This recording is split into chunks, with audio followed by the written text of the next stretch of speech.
এই সময়ের সবচেয়ে বড় ভাইরাসের নাম হলো সোশ্যাল মিডিয়া।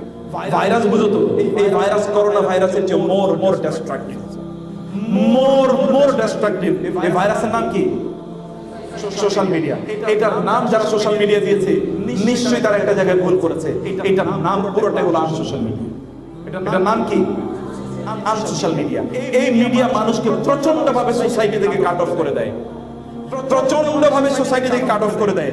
আগে তোমার বাবাকে জিজ্ঞেস করে দেখো, তোমার বাবা তোমার আত্মীয় স্বজন সবাইকে চিনতেন এবং নাম জানতেন, তাদের প্রত্যেকের সাথে তার সাক্ষাৎ হতো, এবং তোমার বাবার বিপদ হলে তোমার দাদার বিপদ হলে কমপক্ষে 10টা লোক এগিয়ে আসতো দৌড়ে। গতকালও তোমরা দেখেছো যে ফ্লাইওভারের শাটার পড়ে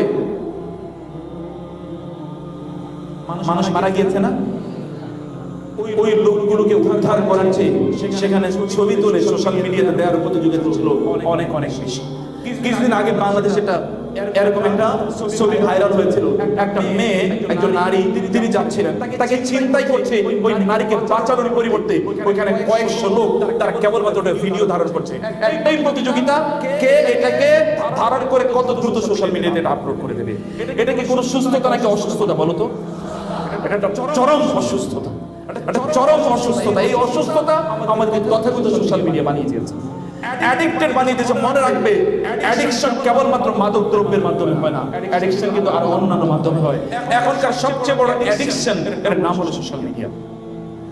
মানুষগুলো মাতালের মতো হয়ে যায়।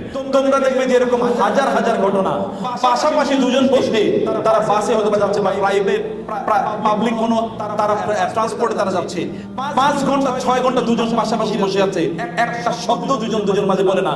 এটা কোনো অসুস্থ সমাজের চিত্র হতে পারে, কোনো সুস্থ সমাজের চিত্র এটা হতে পারে না। এটা কোনো সুস্থ সমাজের চিত্র হতে পারে না। এটাই হচ্ছে এবং এভাবে আমরা আমাদের সময়গুলোকে ধ্বংস করে দিচ্ছি। তোমার হাজার ভার্চুয়াল ফ্রেন্ড আছে, কিন্তু তোমার অ্যাকচুয়াল ফ্রেন্ড একজনও নাই।